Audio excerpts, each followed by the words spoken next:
এবং আল্লাহ সুবহানাহু ওয়া তাআলা আমাদের কি বলছেন, ইন্নাদ-দীনা ইনদাল্লাহিল ইসলাম, এইটার বাইরে আর কিছু নাই, এটাই একমাত্র সঠিক। আচ্ছা, 1400 বছর আগে হোক, 1400 বছর পরে হোক, 14,000 বছর পরে হোক, এটাই থাকবে। কেউ যদি বিশ্বাস করে যে আল্লাহ আছেন বা স্রষ্টা আছেন, আর কেউ বিশ্বাস করে না আল্লাহ আছে, দুজনের এখানে অবস্থান একরকম হবে না। এখানে অবস্থানের মৌলিক একটা পার্থক্য হয়ে যাবে এই বিশ্বাসটার কারণে। অর্থাৎ এটা একটা সেকেন্ডারি কোয়েশ্চেন। প্রাইমারি কোয়েশ্চেন হলো স্রষ্টা আছেন কিনা, আল্লাহ আছেন কিনা, শাসনের ব্যাপারে তার কোনো অবস্থান আছে কিনা। যদি অবস্থান থাকে, এটা আমি মানবো কি মানবো না। আল্লাহকে আপনি প্রশ্ন করতে পারবেন না এটাকে এমন কেন, আল্লাহ আপনার প্রশ্নের জবাব দিতে বাধ্য না, আপনি মানতে বাধ্য। সো এটা সবসময় মাথায় রাখবেন, যে কোনো আইন সেটা নিজেকে নিরপেক্ষ বলুক বা না বলুক, সেটা অবশ্যই কোনো না কোনো ওয়ার্ল্ড ভিউ থেকে আসতেছে, এটা কোনো না কোনো দিন থেকে আসতেছে। এটা কোরআনের শাসন হোক, এটা বেদের শাসন হোক, এটা ত্রিপিটকের শাসন হোক, এটা সেকুলার সংবিধান হোক, এটা মুজিববাদ হোক, যা কিছু হোক, এটা অবশ্যই কোনো না কোনো ওয়ার্ল্ড ভিউ জায়গা থেকে আসতেছে, কোনো না কোনো বিশ্বাসের জায়গা থেকে আসতেছে। বিশ্বাস ছাড়া কোনো শাসন হয় না, বিশ্বাস ছাড়া কোনো ধরনের আইন হয় না, শাসন ব্যবস্থা তৈরি হওয়া সম্ভব না। বিসমিল্লাহির রহমানির রহিম। ইন্নাল হামদুলিল্লাহ ওয়াসসালাতু ওয়াসসালামু আলা রাসূলিল্লাহ ওয়া আলা আলিহি ওয়া সাহবিহি ওয়া সাল্লামা তাসলিমান কাসীরা। আম্মা বাদ। রাব্বি ইশরাহ লি সাদরি ওয়া ইয়াসসির লি আমরি ওয়াহলুল উকদাতাম মিন লিসানি ইয়াফকাহু কওলি। আসসালামু আলাইকুম ওয়া রাহমাতুল্লাহি ওয়া বারাকাতুহু। খুলনাবাসী কেমন আছেন? আলহামদুলিল্লাহ। এটা আমার খুলনায় সেকেন্ডবার আসা। এর আগে আসছিলাম 12-13 বছর আগে সম্ভবত, এবং ওটাও একটা অনুষ্ঠান ছিল, একটা জাহিলিয়াতের অনুষ্ঠান ছিল তখন। তো এবার আসা হয়েছে দিনের জন্য ইনশাআল্লাহ তাআলা। আপনারা এখানে যারা আসছেন, আপনারাও দিনের জন্য আসছেন ইনশাআল্লাহ তাআলা। এবং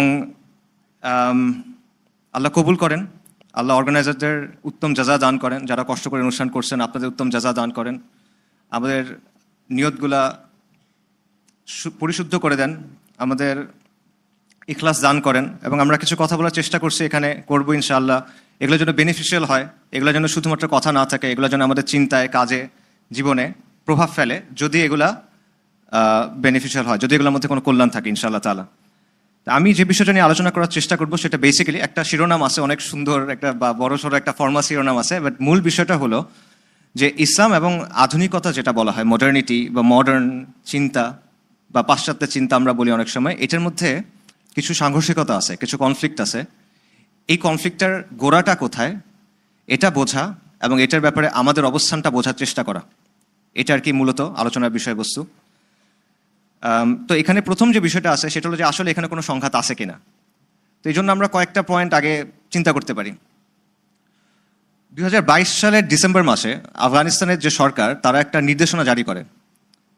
সেটা হলো যে নারীদের ঘরের বাইরে চলাফেরার ব্যাপারে একটা নিষেধাজ্ঞা।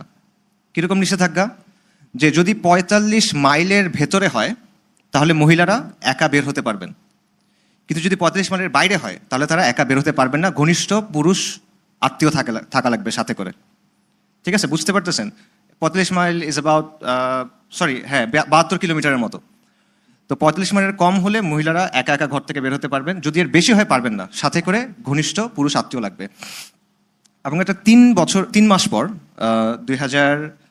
এটা 2021 ডিসেম্বরে, এর 3 মাস পর 2022 মার্চে আরেকটা নির্দেশনা তারা জারি করে। সেটা হলো যে কোনো ডোমেস্টিক ফ্লাইটে বা ইন্টারন্যাশনাল ফ্লাইটে নারীরা একা যেতে পারবে না, তাদের সাথে ঘনিষ্ঠ পুরুষ আত্মীয় লাগবে, মাহরাম লাগবে বেসিক্যালি।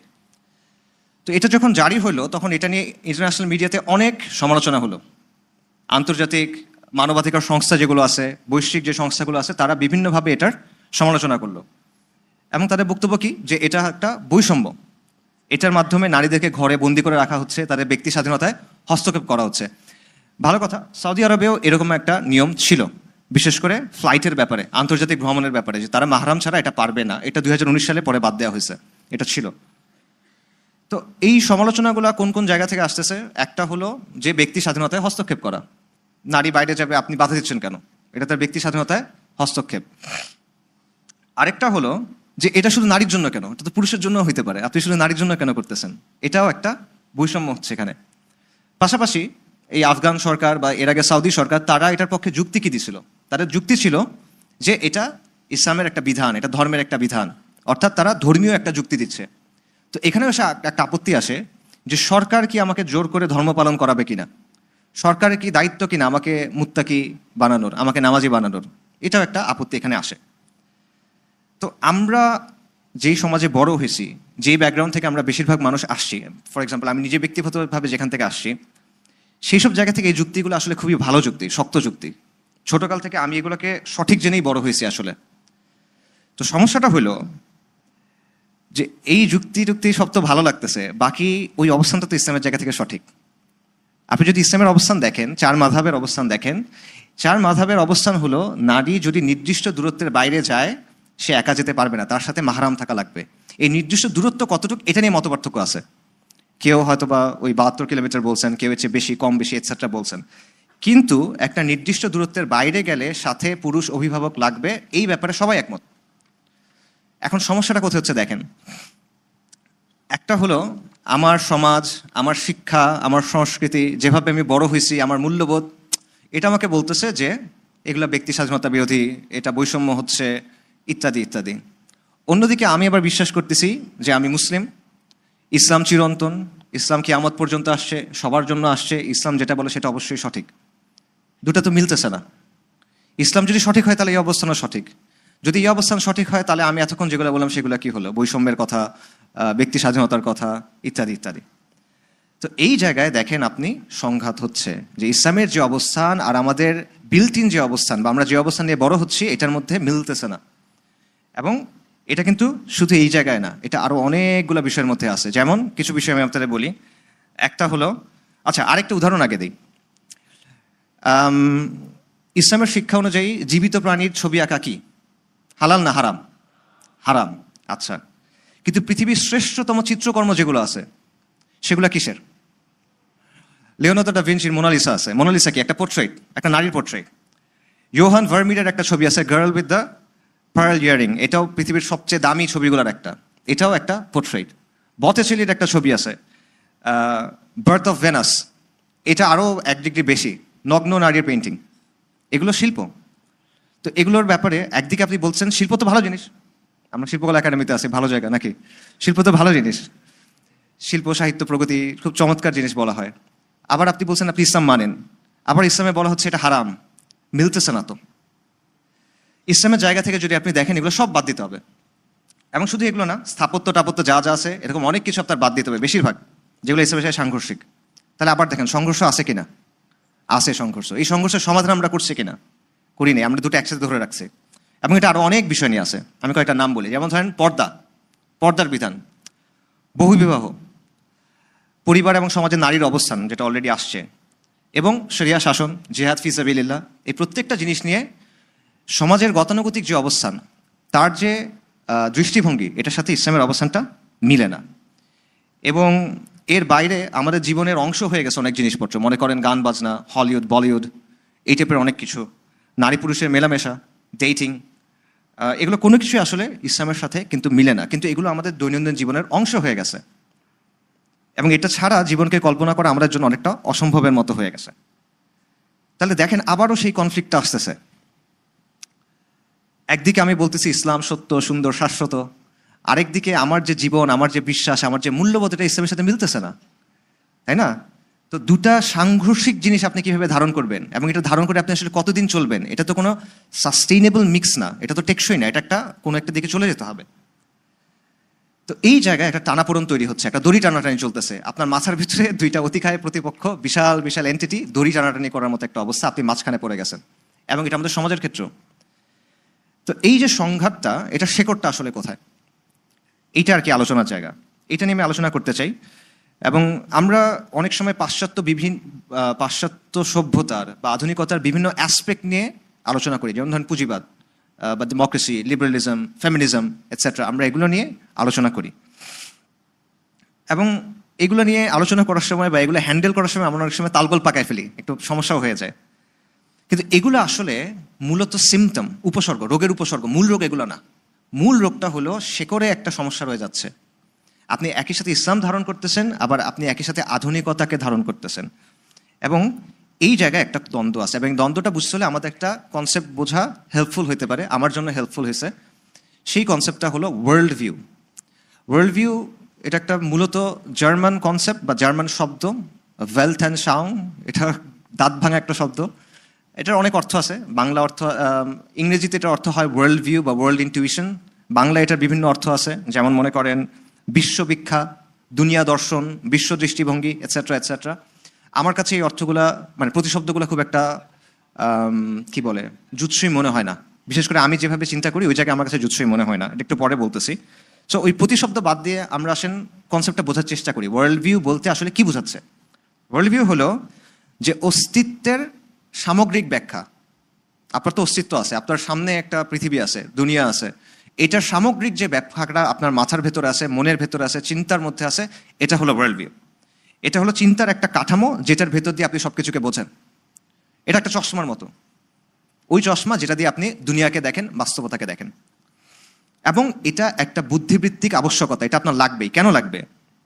দেখেন, অস্তিত্ব বলেন, মহাবিশ্ব বলেন, স্রষ্টা বলেন, সৃষ্টি বলেন, মানব জীবনের পারপাস কি, মানব জীবনের উদ্দেশ্য কি, সমাজ কিভাবে চলবে, শাসন কিভাবে চলবে, মোরালিটি কিভাবে হবে, এটা মানদণ্ড কি হবে, ভালো মন্দের মানদণ্ড কি হবে, এগুলোর মধ্যে পারস্পরিক সম্পর্ক কি হবে, এই প্রশ্নগুলো নিয়ে কিন্তু আপনার চিন্তা করতেই হবে। আপনি হয়তোবা খাতা কলম নিয়ে বাসায় বসে চিন্তা করতে বসবেন না, কিন্তু এই চিন্তাটা আপনার করতে হবে, সব সমাজকে করতে হবে, সব রাষ্ট্রকে করতে হবে, জনগোষ্ঠীকে করতে হবে, নইলে আপনি আগাতে পারবেন না। এই চিন্তাটা আপনার করতে হবে। সো এই জিনিসগুলো নিয়েই আলটিমেটলি ওয়ার্ল্ড ভিউ গঠিত হয়। এবং মানুষ কিন্তু সহজাতভাবে অর্থ খোঁজে। মানুষ প্যাটার্ন সিকিং একটা অ্যানিমেল, সে প্যাটার্ন খোঁজে সব কিছুর মধ্যে। সো অর্থ ছাড়া সে কিন্তু বাঁচতে পারে না, তার অর্থ যেখানে নাই সে অর্থ তৈরি করে নেয় সেখানে। ঠিক আছে? তো এইসব যে প্রশ্নগুলো, এই মৌলিক প্রশ্নগুলোর কোনো না কোনো উত্তর কিন্তু তাকে বের করে নিতে হয়। এবং এই উত্তরগুলোর ভিত্তিতে সে অন্য সবার সাথে এবং দুনিয়ার সাথে তার যে সম্পর্ক সেটাকে বোঝে। ঠিক আছে? তো এই জন্য এটা একটা বুদ্ধিবৃত্তিক আবশ্যকতা। আরেকটাভাবে চিন্তা করতে পারেন, ওয়ার্ল্ড ভিউ হলো আপনার চিন্তার ভাষা। ঠিক আছে? ভাষা কাজ করে ব্যাকরণের নিয়মের ভেতরে, এর বাইরে কিন্তু ভাষা কাজ করে না। তা আপনার চিন্তাও কাজ করে ওয়ার্ল্ড ভিউর যে সীমানা আছে সেটার ভেতর দিয়ে। ঠিক আছে? এর ভেতর দিয়ে এটা কাজ করে। এবং প্রত্যেকের যেমন একটা নিজস্ব ভাষা আছে, এরকম প্রত্যেকের একটা নিজস্ব ওয়ার্ল্ড ভিউ আছে। সো আলটিমেটলি সব সমাজ, সংস্কৃতি, সভ্যতা সবার কোনো না কোনো ওয়ার্ল্ড ভিউ আছে। এটাকে হয়তোবা এই গাল ভরা শব্দটা দিয়ে কেউ চেনে না, অন্য কোনোভাবে চেনে, অথবা ওইভাবে চিন্তাও করে না, বাট আলটিমেটলি এটা সবার মধ্যেই আছে। ওয়ার্ল্ড ভিউকে বোঝার জন্য আরেকটা ওয়ার্ড ইউজ করা যায়, সেটা হলো দিন। মক্কার কুরাইশদের কথা চিন্তা করেন। ইসলাম আসার আগে মক্কার কুরাইশদের নির্দিষ্ট কিছু বিশ্বাস ছিল, তাদের জীবনযাপনের একটা পদ্ধতি ছিল, তাদের সমাজ ও শাসনের একটা কাঠামো ছিল, তাদের কিছু মূল্যবোধ ছিল, তাদের কিছু নিয়ম ছিল, এবং ভালো মন্দর সংজ্ঞা দেওয়ার বা পৃথিবীকে দেখার একটা ওয়ে তাদের মধ্যে ছিল, অর্থাৎ তাদের মধ্যে একটা ওয়ার্ল্ড ভিউ ছিল। এবং নবী সাল্লাল্লাহু আলাইহি ওয়াসাল্লাম যখন আসলেন, তখন তিনি আসলেন একটা নতুন জীবন বিধান দিয়ে, যেখানে তাওহীদের বিশ্বাস আছে, পাশাপাশি চিন্তার এবং জীবনযাপনের একটা পূর্ণাঙ্গ কাঠামো আছে। এবং যেই কাঠামো একটা সার্বিক ব্যাখ্যা দেয়, সব কিছুকে একসাথে ব্যাখ্যা করে, কোনো কিছু এটার বাইরে নাই, সব কিছু এটার ভেতরে আছে। এবং এই কাঠামোর আলোকে একটা স্বতন্ত্র দৃষ্টিভঙ্গি তৈরি হইলো, একটা স্বতন্ত্র পরিচয় তৈরি হলো, একটা স্বতন্ত্র জাতি তৈরি হইলো, যারা হাজার বছর ধরে রাজত্ব করা একটা সভ্যতার জন্ম দিল। তাহলে ওয়ার্ল্ড ভিউকে সবচেয়ে ব্যাপক অর্থে দিন হিসেবে আমরা চিন্তা করতে পারি। বিশ্বাস ও জীবনধারা, আকীদা এবং শরিয়ার সমষ্টি হিসেবে এটাকে আমরা দিন হিসেবে চিন্তা করতে পারি। এখন ওয়ার্ল্ড ভিউর শক্তিটা কীরকম, এটা একটা বোঝার দরকার আছে। আমরা আসলে যা কিছু দেখি এটা বা বুঝি, এটা আমরা ওয়ার্ল্ড ভিউর ভেতর দিয়ে বুঝি। এইভাবে চিন্তা করেন, আপনার চোখে যদি একটা রঙিন চশমা থাকে, আপনি যা কিছু দেখবেন সব কিন্তু আপনি রঙিন দেখবেন, রাইট? মনে করেন একটা লোক একটা কুঁড়ে ঘরের মধ্যে বন্দী হয়ে আছে সারা জীবন, জন্ম থেকে। ওই কুঁড়ে ঘরের সাথে ওই কুঁড়ে ঘরের মধ্যে একটা জানলা আছে, জাস্ট দরজাও নাই। ওই জানলা দিয়ে সে বাইরের পৃথিবী দেখে। এখন জানলার রং হলো হলুদ। তো এখন ও যা কিছু দেখতেছে সে ওইটা কী রঙের দেখবে? হলুদ। গাছ বলেন, পাতা বলেন, ফুল, পাখি, সাগর, যেটাই বলেন, সে এটা হলুদ রঙের ফিল্টারের মধ্যে দিয়ে দেখবে। এবং সে মনে করবে যে এটাই আসলে দুনিয়া, দুনিয়া আসলে এরকম। গাছ মনে হয় এরকম একটা জন্ডিস টাইপের কালারের, এটা তার কাছে মনে হবে। তো সমস্যাটা কোথায়? তার মস্তিষ্কে কিন্তু সমস্যা না, তার চোখেও সমস্যা না, সমস্যাটা তার কাজটার মধ্যে, ওয়ার্ল্ড ভিউর মধ্যে। তাকে যদি আপনি গিয়ে বলেন যে আকাশ তো আসলে নেই, সে কিন্তু বিশ্বাস করবে না। এটা হলো ওয়ার্ল্ড ভিউর শক্তি। তো এই ব্যাপারটা বোঝা দরকার, যে এটা বেসিক্যালি মনে করেন এটা একটা চশমা, যেটার ভেতর দিয়ে আপনি সব কিছু দেখেন, যেটার ভেতর দিয়ে আপনি সব কিছু বোঝেন। এখন সমস্যা কোন জায়গায় হচ্ছে, ইসলাম আপনাকে একটা চশমা দেয়, আধুনিকতা আপনাকে আরেকটা চশমা দেয়। এই দুটা চশমার রং আলাদা, পাওয়ার আলাদা, ছাঁচ আলাদা। ঠিক আছে? এবং দেখেন দুটাই দাবি করে যে দুটাই সর্বজনীন। ইসলাম কি বলে? ইসলাম বলে এটা কিয়ামত পর্যন্ত সবার জন্য। তার মানে এটা সর্বজনীন, ইউনিভার্সাল। আচ্ছা, এবং আল্লাহ সুবহানাহু ওয়া তাআলা আমাদের কি বলছেন, ইন্নাদ-দীনা ইনদাল্লাহিল ইসলাম, এইটার বাইরে আর কিছু নেই, এটাই একমাত্র সঠিক। আচ্ছা, 1400 বছর আগে হোক, 1400 বছর পরে হোক, 14,000 বছর পরে হোক, এটাই থাকবে। অন্যদিকে আধুনিকতার কথাও কিন্তু এটা, আধুনিকতা যে কথাগুলো বলে, মানবাধিকার বলেন, সে কিন্তু বলে এটা সর্বজনীন মানবাধিকার, ইউনিভার্সাল মানবাধিকার। এটা কিন্তু একটা সময়ের মানবাধিকার না, এটা সবার জন্য সত্য, সব সময় সত্য।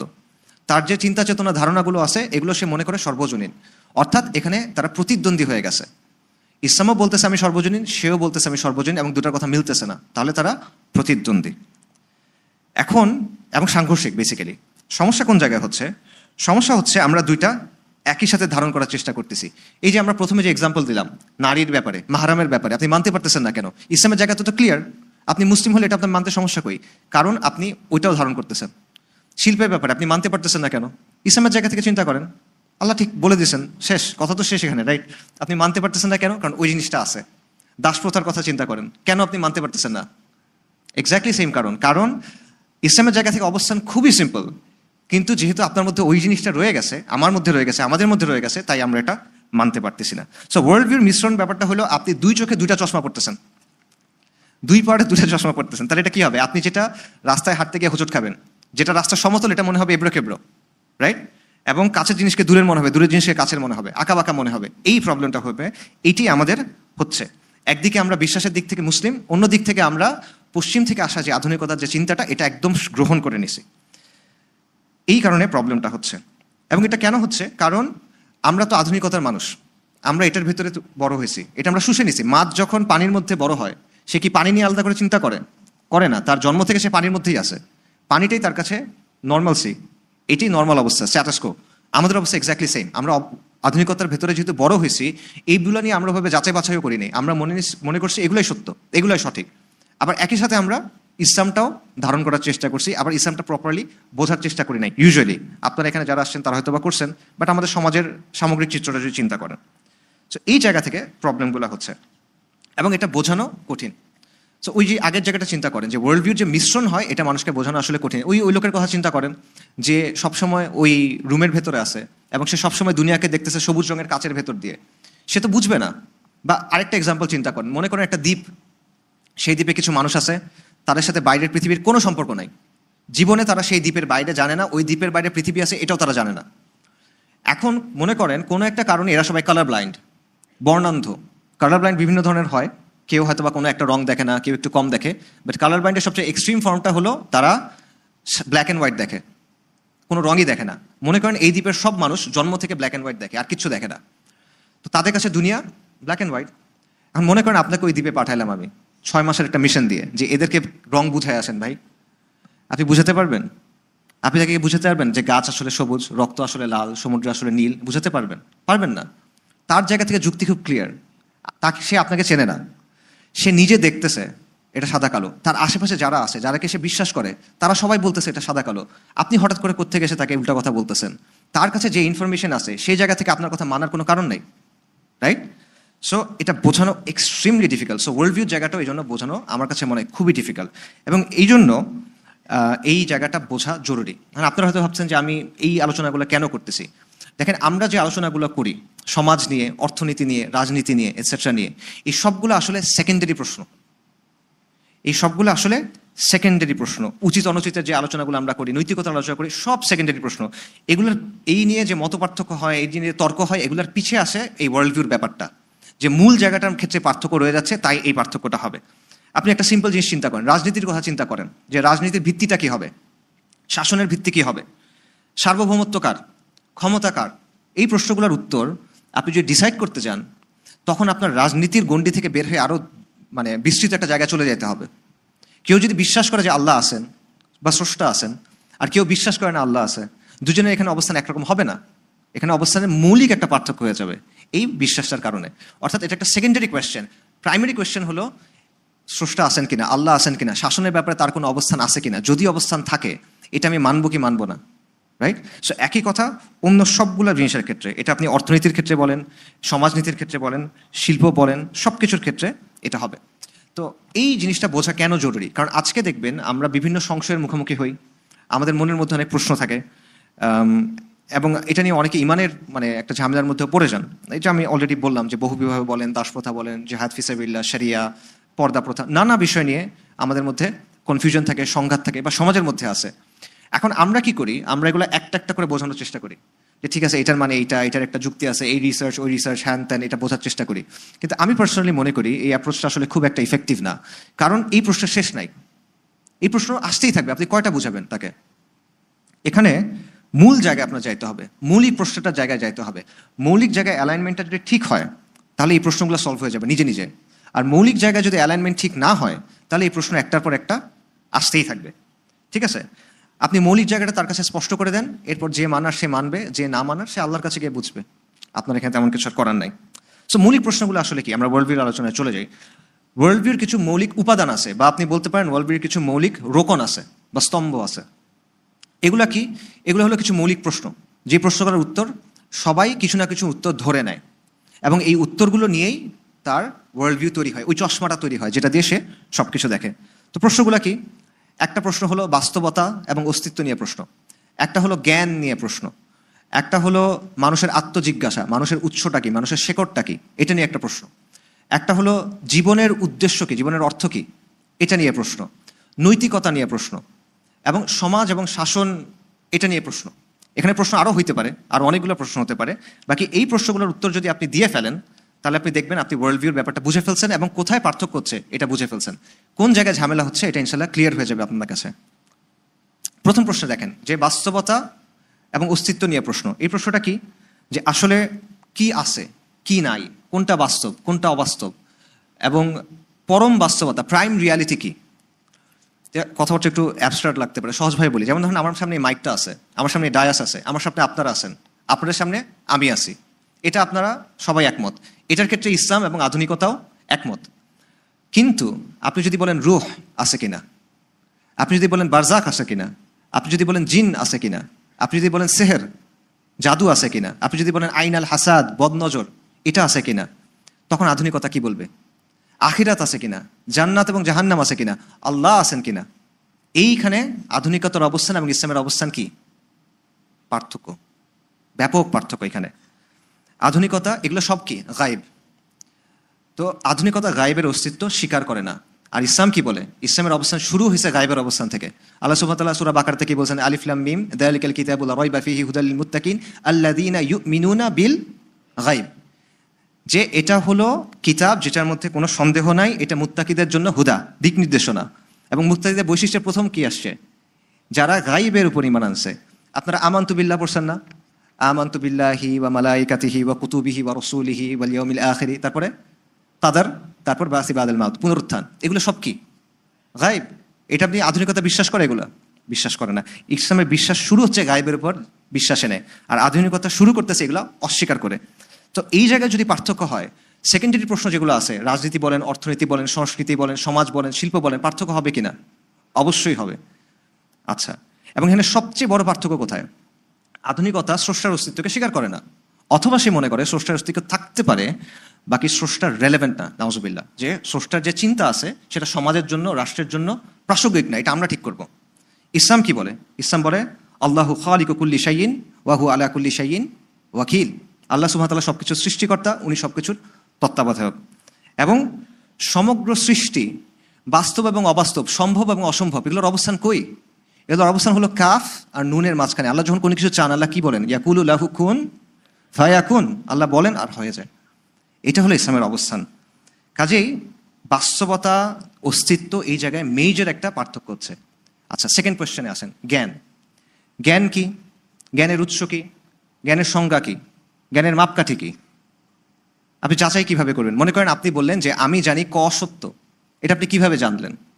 কোন উৎস থেকে জানলেন? এটা আপনি যাচাই করলেন কিভাবে? আমি কিভাবে বুঝবো এটা আপনার পার্সোনাল ওপিনিয়ন নাকি এটা আসলে একটা ফ্যাক্ট? এটা আমি কিভাবে বুঝবো? এগুলো হলো জ্ঞান নিয়ে প্রশ্ন। এটাকে জ্ঞান তত্ত্বের প্রশ্ন বলে, এপিস্টেমোলজি বলে। জটিল শব্দে যাওয়ার দরকার নেই, এটা জ্ঞান নিয়ে প্রশ্ন। এই জায়গাতে ইসলামের সাথে আধুনিকতার মৌলিক পার্থক্য আছে। সবচেয়ে বড় পার্থক্য কি বলেন দেখি? সবচেয়ে বড় পার্থক্য হলো ওয়াহি এবং রিসালা। ওয়াহি এবং রিসালা, কারণ জ্ঞানের সবচেয়ে নিখুঁত উৎস ইসলামের জায়গা থেকে কি? ওয়াহি। এবং এটার মধ্যে কোনো ভুল নাই, এটার মধ্যে কোনো প্রশ্ন নাই, এটার প্রশ্ন কোনো জায়গা নাই, এটা সবচেয়ে উপরের উৎস। এবং এটা আসছে সরাসরি মালিকের কাছ থেকে। কিন্তু আধুনিকতা ওয়াহি এবং রিসালা কোনোটাকে স্বীকার করে না। তো আবার আমরা সূরা বাকারার কথা যে আল্লাহ সুবহানাহু ওয়া তাআলা বলেন আলিফ লাম মিম যালিকাল কিতাবু লা রাইবা ফি হুদাল লিল মুত্তাকিন, যে এটা ওই কিতাব যেটার মধ্যে কোনো সন্দেহ নাই, নিখুঁত জ্ঞান, এটার উপরে কোনো কিছু নাই। এবং আল্লাহ সুবহানাহু ওয়া তাআলা বলছেন আর রহমান আল্লামাল কোরআন খালাকাল ইনসান আল্লামাহুল বায়ান, আল্লাহ মানুষকে শিখাইছেন। আর রহমান যিনি কোরআন শিক্ষা দিয়েছেন, যিনি মানুষকে ভাষা শিক্ষা দিয়েছেন। আল্লাহ সুবহানাহু ওয়া তাআলা বলছেন ইকরা বিসমি রাব্বিকাল্লাযী খালাক খালাকাল ইনসানা মিন আলাক ইকরা ওয়া রাব্বুকাল আকরাম আল্লাযী আল্লামা বিল কলম আল্লামাল ইনসানা মা লাম ইয়ালাম। আল্লাহ মানুষকে শিক্ষা দিয়েছেন কলম দিয়ে, যেটা মানুষ জানতো না। মানুষকে শিখাচ্ছেন কে? আল্লাহ আযজা ওয়া জাল। এবং বনি আদমকে তার মানে শেখানো হয়েছে কিভাবে? ওয়াহির মাধ্যমে, নিখুঁত জ্ঞান, চূড়ান্ত জ্ঞান, পারফেক্ট জ্ঞান, রাইট? আচ্ছা, এবং এটার উপরে আর কোনো জ্ঞান যেতে পারবে না। কেন পারবে না? কারণ সৃষ্টি অনেক কিছু বোঝে না, যেটা খালেক বুঝেন। আল্লাহ সুবহানাহু ওয়া তাআলা কি বলছেন? ক্বালা ইন্নী আ'লামু মা লা তা'লামুন, আমি জানি তোমরা জানো না। আচ্ছা, সো এটা হলো ওয়াহি। এরপর আছে রিসালাতের কথা। ওয়াহি আল্লাহকে ডিরেক্ট নাজিল করছেন, পাহাড়ের উপর নাজিল করছেন, সমুদ্রের উপর নাজিল করছেন। কার উপর নাজিল করছেন? রিজালের উপরে, নবীদের উপরে, আম্বিয়ায়ে কেরামের উপর আলাইহিমুস সালাতু ওয়াস সালাম। এবং তারা এসে আমাদেরকে ওয়াহি বুঝাই দিয়ে গেছেন। তারা এসে আমাদের সামনে ওয়াহির দৃষ্টান্ত স্থাপন করে গেছেন যে কিভাবে পালন করতে হবে। এবং আল্লাহ সুবহানাহু ওয়া তাআলা বলছেন ওয়ালাকাদ বাআসনা ফি কুল্লি উম্মাতির রাসূলান আন ইয়াবুদুল্লাহ ওয়াজতানিবুত তাগুত, প্রত্যেক উম্মার কাছে রাসূল পাঠানো হয়েছে এবং তাদের প্রধান শিক্ষা কি ছিল? কুফর বিত তাগুত ওয়া ঈমান বিল্লাহ, মিথ্যা ইলাকে অস্বীকার করো, এক আল্লাহর ইবাদত করো। তাহলে এই জায়গাটাতেও আধুনিকতার অবস্থান কি? সে মানে এটা মানে না, সে রিসালাত মানে না, ওয়াহি মানে না, রিসালাত মানে না, এবং দুটো কানেক্টেড। রিসালাত মানলে ওয়াহি মানতে হবে, ওয়াহি মানলে রিসালাত মানতে হবে, সে মানে না। আচ্ছা, ইসলামী জ্ঞানের আরেকটা ইম্পর্টেন্ট জায়গা আছে, সেটা হলো রিওয়ায়া, বর্ণনা। বর্ণনার মাধ্যমেই, সিলসিলার মাধ্যমে, চেইন অফ ট্রান্সমিশন বেসিক্যালি, এটার মাধ্যমে কোরআন আপনার কাছে আসছে, এটার মাধ্যমে হাদিস আপনার কাছে আসছে, এটার মাধ্যমে খায়রুল কুরুন সাহাবায়ে কেরাম, তাবিঈন, তাদের যে বুঝটা সেটা আপনার কাছে আসছে। ইলমের সিলসিলা এটার মাধ্যমে আপনার কাছে আসছে, আথারগুলা এভাবে আপনার কাছে আসছে, রাইট? এবং এটার উপর ভিত্তি করে আমাদের ইসলামী জ্ঞানের অনেক সমৃদ্ধ ধারা গড়ে উঠছে, যে বর্ণনাকারীদের বর্ণনা যাচাই করা, বর্ণনাকারীদের নিজেদের অবস্থা যাচাই করা, লাইক উলুমুল হাদিসের বিভিন্ন অংশ এটার মাধ্যমে গড়ে উঠছে। আধুনিকতা কি এটা স্বীকার করে? স্বীকার করে না। মৌলিক পার্থক্য হচ্ছে দেখেন। এবং এই জায়গা থেকে আধুনিকতা কি বলে? আধুনিকতা বলে জ্ঞানের উদ্দেশ্য হলো সেন্স পারসেপশন, পঞ্চ ইন্দ্রিয় থেকে পাওয়া তথ্য। তারপর তারা বলে জ্ঞানের উৎস হলো আকল, ইন্টেলেক্ট, র্যাশনালিটি, এবং জ্ঞানের একটা উৎস হলো মানুষের বানানো তত্ত্ব। প্রথম দুইটা আমরা অস্বীকার করি। সেন্স পারসেপশন, চোখে দেখতেছি, কানে শুনতেছি, স্মেল নিচ্ছি, টাচ নিচ্ছি, এগুলো আমরা স্বীকার করি, এর মাধ্যমে জ্ঞান পাওয়া সম্ভব। আকল, বিজ্ঞান, এটার মাধ্যমে জ্ঞান পাওয়া সম্ভব, আমরা স্বীকার করি। তবে এই জ্ঞানটা কিছু প্রবলেম আছে বা কিছু লিমিটেশন আছে, প্রবলেম না, লিমিটেশন আছে। এটা সীমিত, এটা পরিবর্তনশীল, এটা পরিবর্তন হয়। একসময় মহাবিশ্বকে ব্যাখ্যা করা হতো স্টেডি স্টেট মডেল দিয়ে, এখন বিগ ব্যাং মডেল দিয়ে ব্যাখ্যা করা হচ্ছে। একসময় ফিজিক্সের অনেক অবস্থান ছিল যেগুলোকে অপরিবর্তনীয় মনে করা হতো। কোয়ান্টাম মেকানিক্স আসলো, কোয়ান্টাম ফিজিক্স আসলো, তখন এটা চেঞ্জ হয়ে যাচ্ছে। সো বিজ্ঞানের অবস্থা ক্রম পরিবর্তনশীল এবং এটা বারবার বদলায়। কাজেই একটা সময় এটা সত্য বলে গৃহীত হয়, পরে এটা পরিবর্তন হয়। কাজেই এটাকে আপনি জ্ঞানের উৎস হিসেবে নেবেন, অবশ্যই আমরা বিজ্ঞানকে অস্বীকার করবো না, কিন্তু এটা জ্ঞানের চূড়ান্ত উৎস না।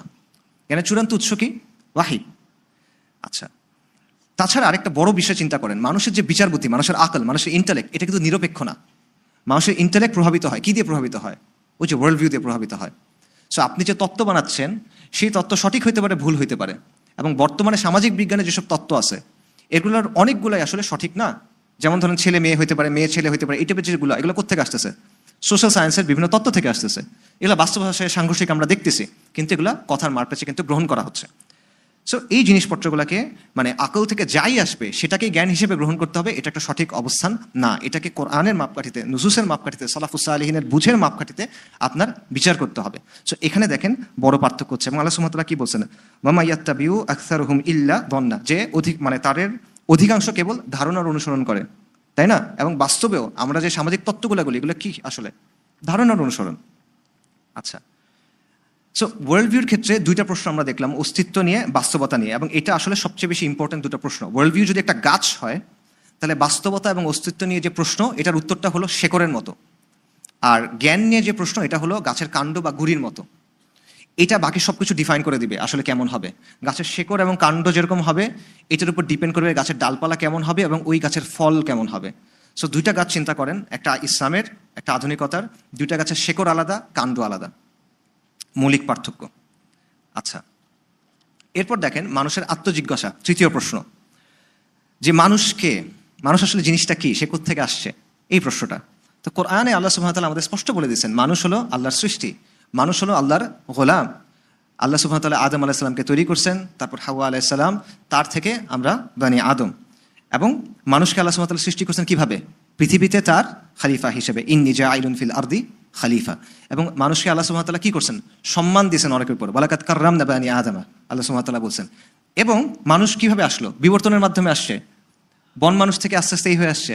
আল্লাহ সুবহানাহু ওয়া তাআলা কি বলছেন? লাকাদ খালাকনাল ইনসানা ফি আহসানি তাকওয়িম, আমি মানুষকে গঠন করছি সুন্দরতম গঠনে, রাইট? এই কথা আল্লাহ বলতেছেন। এবং আরেকটা জিনিস দেখেন, আল্লাহ মানুষের মধ্যে বিল্ট ইন কিছু আন্ডারস্ট্যান্ডিং দিয়ে দিয়েছেন তাওহীদের ব্যাপারে, মূল্যবোধের ব্যাপারে, ফিতরা যেটাকে বলা হয়। কোরআনে আল্লাহ সুবহানাহু ওয়া তাআলা বলছেন যে দুনিয়াতে আসার আগে বনি আদমকে সবাইকে প্রশ্ন করছেন আল্লাহ, আলাস্তু বিরাব্বিকুম, আমি কি তোমাদের রব না? মানুষ কি বলছে? ক্বালু বালা শাহিদনা, আমরা সাক্ষী দিলাম। অর্থাৎ আপনি ইন বিল্ট ফার্মওয়্যারের মতো আল্লাহ আপনার মধ্যে দিয়ে দিচ্ছেন তাওহীদের বুঝ, একটা বেসিক মোরালিটি, একটা কম্পাস আল্লাহ আপনাকে দিয়ে দিচ্ছেন। তবে এটা নষ্ট হয়ে যায়। নবী সাল্লাল্লাহু আলাইহি ওয়াসাল্লামের হাদিসে যেটা আছে যে প্রত্যেকটা মানুষ ফিতরার উপরে জন্মগ্রহণ করে, বাট তার বাবা মা তাকে পরে মাজুসি বানায়, এটসেট্রা, কাজা বা কাজা, এটসেট্রা বানায়। কাজেই এটা হলো ইসলামের অবস্থান। আধুনিকতার অবস্থান কি? আধুনিকতার অবস্থান হলো মানুষ হলো বিবর্তনবাদের ফসল। এই বন মানুষ জাতীয় একটা জিনিস থেকে মানুষ আস্তে আস্তে এই অবস্থায় আসছে বিবর্তনের প্রক্রিয়ার মধ্য দিয়ে। বিবর্তন একটা র্যান্ডম প্রক্রিয়া, বিক্ষিপ্ত একটা প্রক্রিয়া। অর্থাৎ বেসিক্যালি মানুষ হলো মহাজাগতিক দুর্ঘটনার একটা ফসল। এবং মানুষের যে অস্তিত্ব, এটার পেছনে আসলে কোনো অর্থ নাই, এটার পেছনে আসলে কোনো পরিকল্পনা নাই। বিখ্যাত নাস্তিক দার্শনিক আছে বার্ট্রান্ড রাসেল, তার একটা কথা আছে যে মানুষ হলো এমন কিছু ফ্যাক্টরের ফসল, এমন কিছু কারণের ফসল যেগুলো নিজেও জানতো না যে আসলে কি তৈরি করতেছে। ঠিক আছে, যে বেসিক্যালি একটা দুর্ঘটনার ফসল, এটা একটা র্যান্ডম ইভেন্ট ঘটে গেছে। আচ্ছা, সো মানুষ পশু, মানুষের চিন্তা, ব্যক্তিত্ব, আবেগ, অনুভূতি, এগুলো কি? এগুলো শরীরের ভেতরে কিছু কেমিক্যাল ইন্টারাকশন হচ্ছে, এটার রেজাল্ট। মানুষ একটা পশু, বিবর্তিত পশু, যে এখনো পশুই আছে, বাকি একটু বুদ্ধিটুদ্ধিওয়ালা পশু। আচ্ছা, সো পাশাপাশি মানুষ স্বাধীন, তার নিজের পরিচয়, তার সমাজ, তার শাসন কিভাবে হবে এটা সে নিজে ঠিক করে নিতে পারবে। মানুষ সার্বভৌম এই জায়গাতে। আর ইসলাম বলতেছে মানুষ গোলাম আল্লাহর। দেখেন আবারও মৌলিক পার্থক্য। আরেকটা প্রশ্নে আমরা যাই, সেটা হলো জীবনের উদ্দেশ্য কি? পারপাস অফ লাইফ, গুরুত্বপূর্ণ প্রশ্ন। যে মানব ইতিহাসের অর্থটা আসলে কি, এবং মানুষের অস্তিত্বের অর্থটা আসলে কি, জীবনের অর্থটা আসলে কি, তাই না? এই প্রশ্নের উত্তর কি? তো ইসলাম আমাদের কি বলছেন যে আল্লাহ আজ্জা ওয়া জাল যা কিছু তৈরি করছেন এটা কিন্তু আল্লাহ কোনো কারণ ছাড়া তৈরি করেন নাই। আল্লাহ সুবহানাহু ওয়া তাআলা বলছেন ওয়ামা খালাকনাস সামা ওয়াল আরদা ওয়ামা বাইনাহুমা লাঈবিন, আমি এটা খেলার ছলে তৈরি করি নাই। এবং আল্লাহ সুবহানাহু ওয়া তাআলা কি বলছেন? ওয়ামা খালাকতুল জিন্না ওয়াল ইনসা ইল্লা লিয়াবুদুন, আল্লাহ আজ্জা ওয়া জাল মানুষকে তৈরি করছেন, জিনকে তৈরি করছেন কেন? ইবাদত করার জন্য। মানুষের জীবনের উদ্দেশ্য কি? ইবাদত করা, ক্যারিয়ার না, হায়ার স্ট্যান্ডার্ড অফ লিভিং না, বিদেশে সেটেল হওয়া না, আল্লাহর ইবাদত করা, রাইট? আচ্ছা, এবং ইবাদত অর্থ কি? আল্লাহর প্রতি পূর্ণ আনুগত্য, আল্লাহর প্রতি পূর্ণ আত্মসমর্পণ, আল্লাহর দিনটাকে আল্লাহর জমিনের উপরে প্রতিষ্ঠা করা। এটা হলো চেষ্টা করে যাওয়া, অ্যাটলিস্ট চেষ্টা করে যাওয়া, সেটা হলো ইবাদত। এবং ইবাদত শুধুমাত্র আল্লাহর জন্য, আর কারোর জন্য না। এখানে আধুনিকতার অবস্থান কি? আধুনিকতার অবস্থান হলো জীবনের আসলে তেমন কোনো অর্থ নাই, এটা একটা কসমিক অ্যাক্সিডেন্ট, এটা একটা মহাজাগতিক দুর্ঘটনা। যেহেতু প্রাণের পেছনে কোনো উদ্দেশ্য নেই, মানে এগুলো একটা দুর্ঘটনার মাধ্যমে তৈরি হয়ে গেছে, তার মানে এগুলোর আলটিমেটলি কোনো লক্ষ্য নাই, মিনিং নাই, অর্থ নাই। তবে হ্যাঁ, আপনি নিজের মতো করে একটা অর্থ তৈরি করে নিতে পারেন। আপনি ভাবতে পারেন যে আমার জীবনের অর্থ এটা, আমি নিজের জীবনের মতো একটা কিছু ঠিক করে দিলাম, বাট আসলে এইভাবে তেমন কিছু নাই। এবং একজন কসমোলজিস্ট ছিলেন, বিজ্ঞানী ছিলেন, কার্ল সেইগান, তার একটা বিখ্যাত উক্তি আছে যে আমরা হলাম নক্ষত্র চূর্ণ। সুন্দর লাগে কথাটা শুনতে, যে আমাদের ডিএনএর মধ্যে নাইট্রোজেন আছে, আমাদের দাঁতের মধ্যে ক্যালসিয়াম আছে, আমাদের রক্তের মধ্যে আয়রন আছে, আমরা যে খাবারগুলো তৈরি করি এগুলোর মধ্যে কার্বন আছে। এগুলো কোত্থেকে আসলো? এগুলো মহাকাশ থেকে আসছে। এগুলো দিয়েই তো নক্ষত্রগুলো তৈরি হয়েছে। তার মানে আমরা ভেতরে নক্ষত্রকে ধারণ করি। কথাটা শুনতে খুব ভালো লাগে, বাট আলটিমেটলি এটা অর্থ কি? এটা অর্থ হলো আবারও আপনি একটা কসমিক অ্যাক্সিডেন্টের ফসল, আপনি একটা মহাজাগতিক দুর্ঘটনার ফসল। এটার আলটিমেটলি কোনো অর্থ নাই। আচ্ছা, এরপরে আসেন নৈতিকতার প্রশ্নে। ভালো আর মন্দের মাপকাঠি কী হবে? ভালো মন্দ আপনি যাচাই করবেন কিভাবে? এবং নৈতিকতার বোর্ডটা কোত্থেকে তৈরি হবে, কিসের ভিত্তিতে তৈরি হবে? ইসলামের উত্তর কি? নৈতিকতার ভিত্তি হলো আল্লাহ। আল্লাহ হক এবং বাতিল নির্ধারণ করে দিয়েছেন, আল্লাহ হক এবং বাতিল জানাই দিয়েছেন। কিভাবে? ওয়াহির মাধ্যমে, রিসালাতের মাধ্যমে। আচ্ছা, এবং তিনি মানুষকে তৈরি করেছেন ফিতরাতের উপরে। মানুষের ফিতরা এই হক এবং বাতিলটা মানার জন্য তৈরি হয়েছে, যদি না সেটা নষ্ট করে ফেলে। এবং আমরা জানি মুসলিম হিসেবে যে ভালো মন্দের একটা অ্যাবসলিউট মাপকাঠি আছে। এবং সবচেয়ে খারাপ কাজ কি? সবচেয়ে খারাপ কাজ কি? খুন, ধর্ষণ, জেনোসাইড, শিরক। এটাও কিন্তু আমাদের বর্তমান অবস্থার সাথে মেলে না। শিরকে আমরা সবচেয়ে খারাপ অবস্থান মনে করি না, কেন? ওই যে মিশ্রণের কারণে, আপনি দুটো চশমা একসাথে পড়তেছেন এই কারণে। আচ্ছা, এবং ভালো মন্দের যে সংজ্ঞা, এটা কিন্তু ট্রেন্ড অনুযায়ী চেঞ্জ হবে না, সময়ে সময়ে চেঞ্জ হবে না, এবং এখানে আপনার প্রশ্ন করার কোনো এখতিয়ার নাই। আল্লাহকে আপনি প্রশ্ন করতে পারবেন না এটাকে এমন কেন। আল্লাহ আপনার প্রশ্নের জবাব দিতে বাধ্য না, আপনি মানতে বাধ্য। এবং কোরআনে আল্লাহ সুবহানাহু ওয়া তাআলা কি বলছেন, যখন আল্লাহ এবং তার রাসূল কোনো বিষয়ে ফয়সালা দিয়ে দেন, মুমিন নারী এবং পুরুষের জন্য কি ওই বিষয়ের ভিন্নতা করার কোনো অধিকার আছে? নাই, তার কোনো সুযোগই নেই এখানে ভিন্নতা করার। এটা ইসলাম। যে অমান্য করবে সে গোমরাহ, আল্লাহ স্পষ্ট বলে দিয়েছেন। আচ্ছা, আধুনিকতার অবস্থান কি? নৈতিকতার ভিত্তি কি? মানুষের বিচার বুদ্ধি, এবং এটা ক্রমশ পরিবর্তন হবে এবং সময়ের সাথে সাথে এটা বদলাবে। প্রগতিবাদের একটা বিশ্বাস আছে, প্রোগ্রেসিভিজম, আমরা প্রগতিশীল বলি না।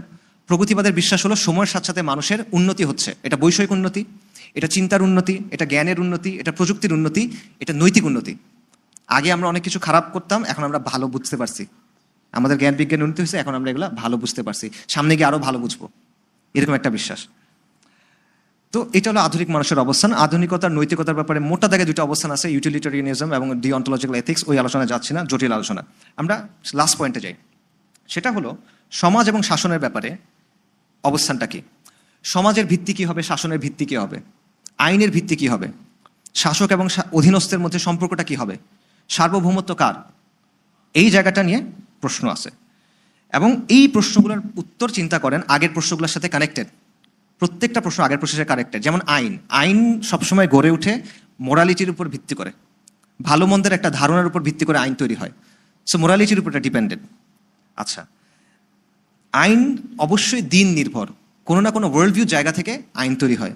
কারণ আইন কেন তৈরি হয় চিন্তা করেন। আইন তৈরি হয় মানুষের আচরণকে নিয়ন্ত্রণ করার জন্য, আইন তৈরি হয় মানুষের আচরণের উপর একটা সীমা দেওয়ার জন্য, আইন তৈরি হয় মানুষের কল্যাণের জন্য, আইন তৈরি হয় মানুষের স্বার্থ রক্ষার জন্য, রাইট? এখন কল্যাণকে আপনি কিভাবে সংজ্ঞায়িত করবেন? এই সংজ্ঞাটা কোত্থেকে নেবেন আপনি? স্বার্থের সংজ্ঞাটা কোত্থেকে নেবেন আপনি? এটা তো ডিফারেন্ট হবে, ওয়ার্ল্ড ভিউ অনুযায়ী ডিফারেন্ট হবে, মোরালিটি অনুযায়ী ডিফারেন্ট হবে। সো আবারও দেখেন, এই জিনিসটা ওই যে গাছের শেকড় এবং কাণ্ড থেকে আলাদা হয়ে যাচ্ছে। সো এটা সবসময় মাথায় রাখবেন, যে কোনো আইন সেটা নিজেকে নিরপেক্ষ বলুক বা না বলুক, সেটা অবশ্যই কোনো না কোনো ওয়ার্ল্ড ভিউ থেকে আসতেছে, এটা কোনো না কোনো দিন থেকে আসতেছে।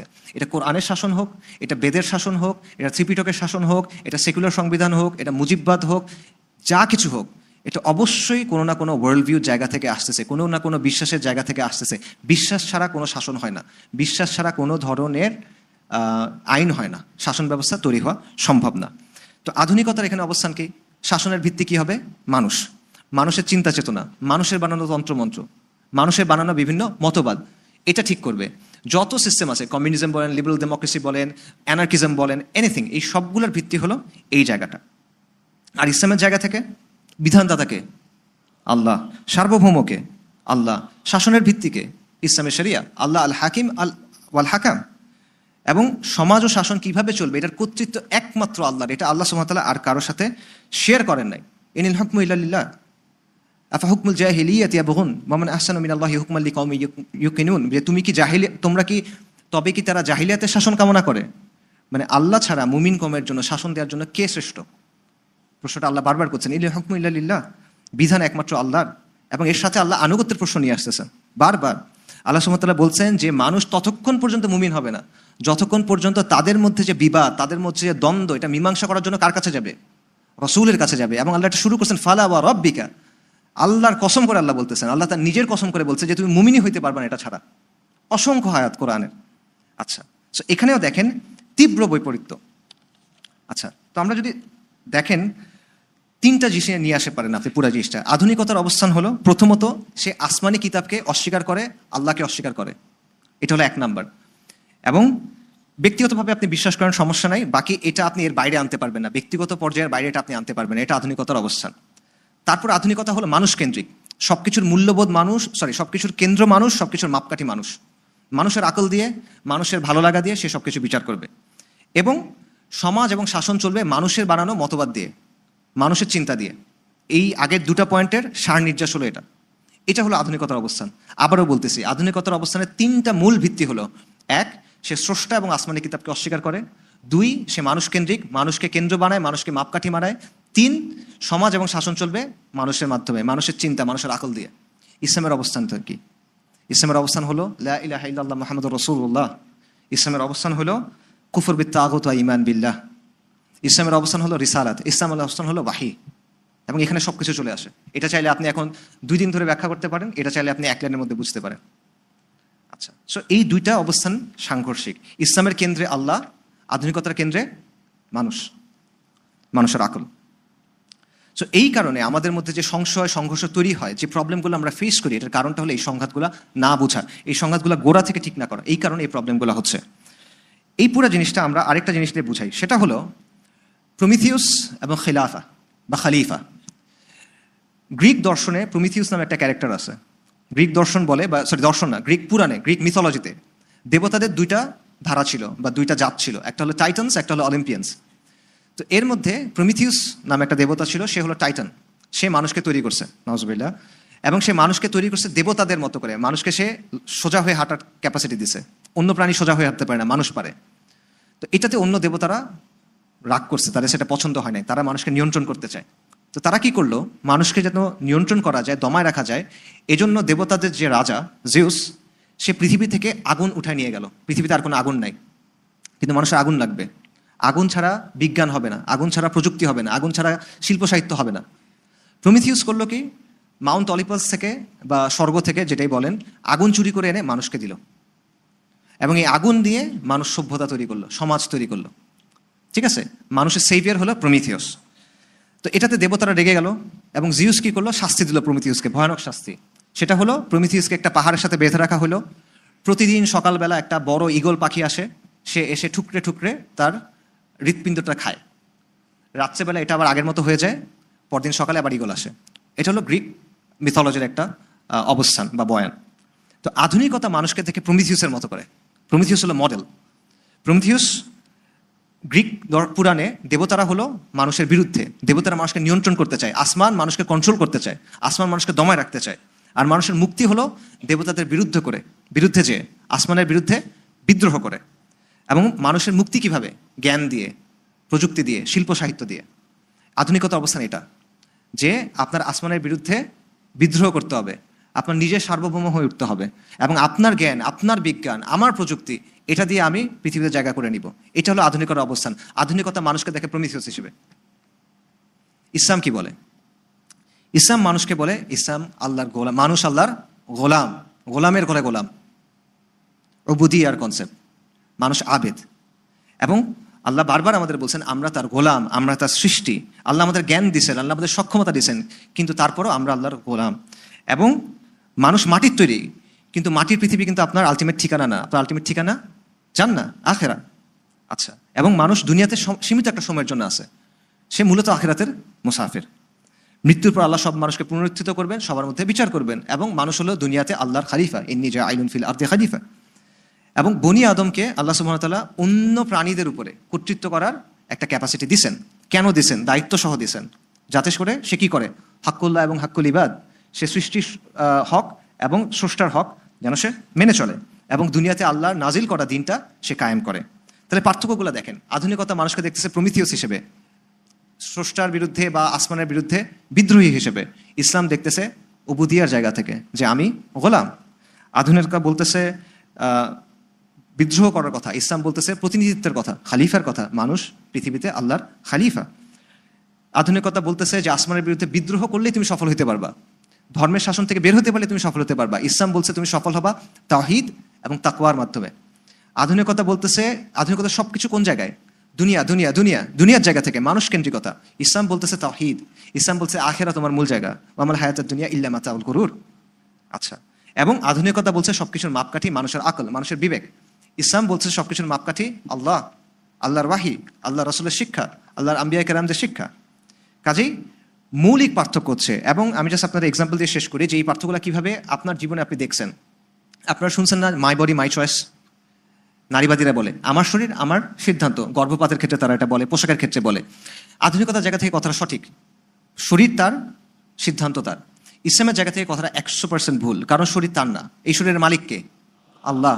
এই শরীর মালিক আল্লাহ, আপনার এটার জন্য কিছুদিন আপনার কাছে আছে, সম্পদের মতো। সম্পদের মালিক আলটিমেটলি কে? আল্লাহ। এটা কিছুদিন আল্লাহ আপনাকে রাখতে দিয়েছেন, এবং এই জন্য শর্ত আছে। শর্ত কি? আপনার সাদাকা করতে হবে, আপনার জাকাত দিতে হবে, আপনি এটা হারামভাবে ইউজ করতে পারবেন না, যদি করেন এটার জন্য শাস্তি আছে। সেম কথা শরীরের জন্য, আপনি শরীর যেভাবে ইচ্ছা ইউজ করতে পারবেন না, যে কোনো কিছু শরীরের মধ্যে দিতে পারবেন না, যে কারোর সাথে শরীর ভাগাভাগি করতে পারবেন না। আপনার নিয়ম আছে, ওই নিয়ম আপনার মানতে হবে, কারণ আপনি এটার মালিক না। আরেকটা এক্সাম্পল দেখেন ইকোনমিক্স থেকে। অর্থনীতিতে একটা ধারণা আছে, এটার নাম হলো স্কারসিটি, অভাব। অভাব না, মানে স্কারসিটি অর্থ হলো এটা যে মানুষের চাহিদা বা প্রয়োজন অসীম, মানুষের প্রয়োজন অসীম, কিন্তু প্রয়োজন মেটানো যে সামগ্রী এটা সীমিত। তো এইটা কেমনে আপনি সলভ করবেন? একটা জিনিস অসীম, এটা সীমিত জিনিস দিয়ে সলভ করতে হবে। এটাই মূলত অর্থনীতির কাজ। এবং অর্থনীতির যেটা 3টা মূল প্রশ্ন আছে, যে কি উৎপাদন করা হবে, কিভাবে উৎপাদন করা হবে, কার জন্য উৎপাদন করা হবে, এটার সম্পর্কটা স্কারসিটির সাথে। ইসলাম কিন্তু এই জায়গাতে একমত না।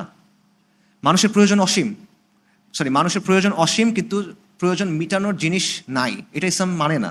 কারণ ইসলাম কি বলছেন? আল্লাহর একটা নাম কি? আর রাজ্জাক। মানুষের যেটা প্রয়োজন এটা আল্লাহ মানুষকে দেন, সৃষ্টির যেটা প্রয়োজন এটা আল্লাহ মানুষকে দেন, সৃষ্টির প্রয়োজন আল্লাহ অপূর্ণ রাখেন নাই। কাজেই এই বিষয়টা ইসলাম মানে না। আরেকটা জায়গায় পার্থক্য, সেটা হলো ইসলাম চাহিদা এবং প্রয়োজনের মধ্যে পার্থক্য করে। একটা হলো নিডস, একটা হলো ওয়ান্স। প্রয়োজন একটা জিনিস, চাহিদা একটা জিনিস। প্রয়োজন সীমিত, চাহিদা সীমিত না। এক্সাম্পল দেই,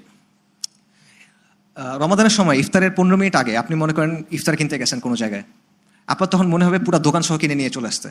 যা কিছু দেখেন আপনার মনে হবে এটা কিনবো, এটা কিনবো, এটা কিনবো, এটা কিনবো, সব কিনবো, সব খাবো, একা আমি খাবো, কারো দিব না, এরকম। কিন্তু আপনি যখন খেতে যাবেন 5-10 মিনিট খাওয়ার পর আপনি দেখবেন আপনি আর খেতে পারতেছেন না। তো এই যে আপনার শরীরের যে প্রয়োজন সেটা মিটে গেছে, এই প্রয়োজন এটা হলো নিড।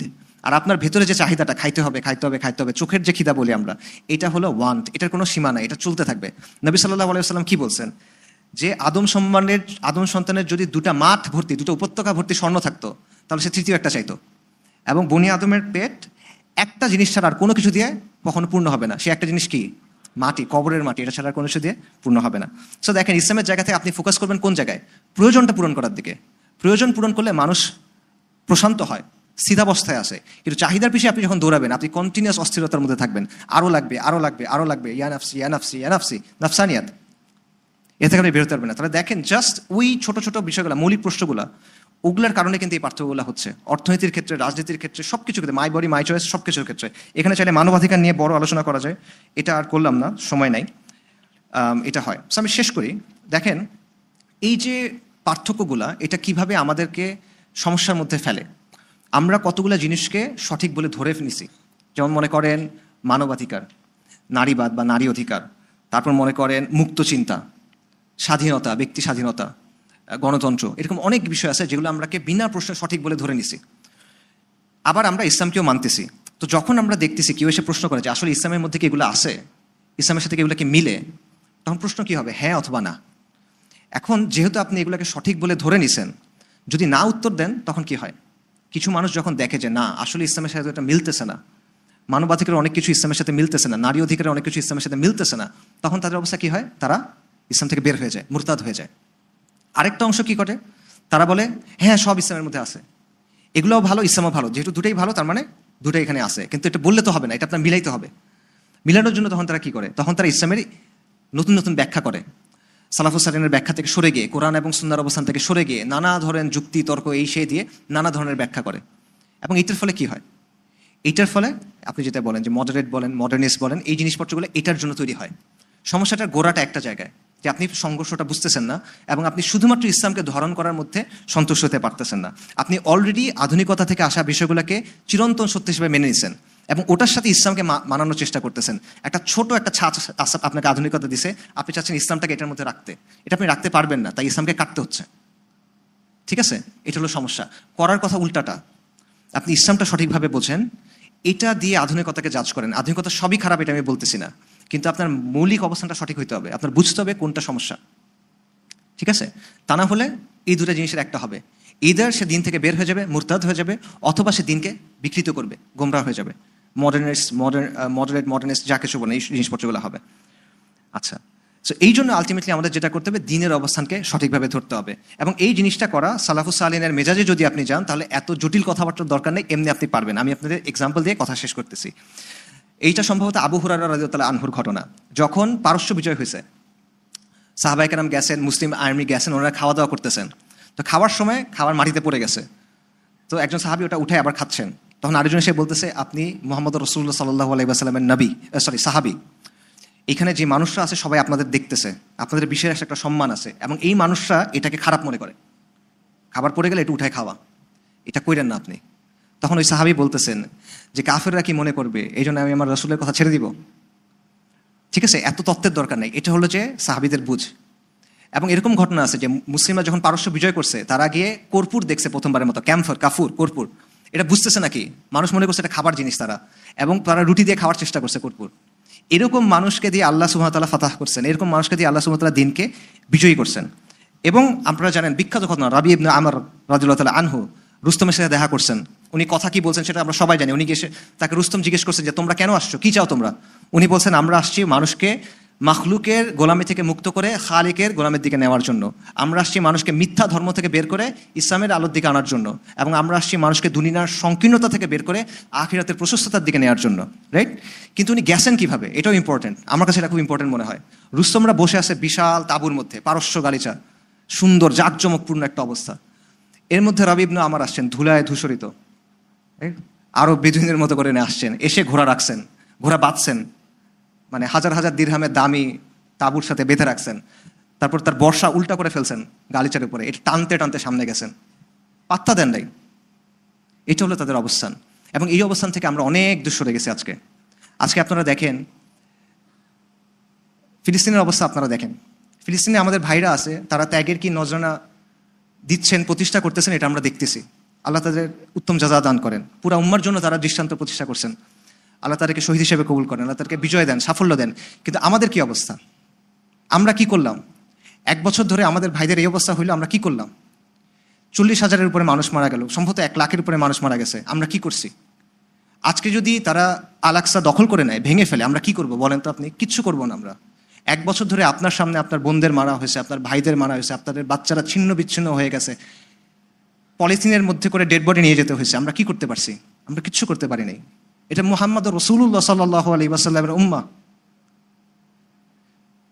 এই উম্মার আজকে এই অবস্থা হয়েছে, এটা কিভাবে হইল? কারণ আমরা ওই অবস্থান থেকে সরে গেছি। বাইতুল মাকদিসের প্রথমবার ফাতাহ হওয়ার সাথে তুলনা করেন উমর রাদিয়াল্লাহু তাআলা আনহু, উমর ইবনুল খাত্তাব রাদিয়াল্লাহু তাআলা আনহু যখন সেখানে গেছেন, উটের রশি ধরে আছেন, উটের উপর বসে আছে তার গোলাম, পোশাকের মধ্যে তালি দেওয়া। ওরা অবাক হয়ে গেছে। সাহাবায়ে কেরাম আসছেন, আবু উবাইদা ইবনে জাররাহ, জলিলুল কদর সাহাবী, খালিদ ইবনে ওয়ালিদ সম্ভবত ছিলেন, আরও অনেক সাহাবী এসে বলছেন, ইয়া আমিরুল মুমিনিন, এই মানুষরা আপনাকে মুসলিম উম্মার প্রতিনিধি হিসেবে দেখবে, রাসূলুল্লাহ সাল্লাল্লাহু আলাইহি ওয়াসাল্লামের সাহাবী হিসেবে দেখবে, এই পোশাকে যায়েন না।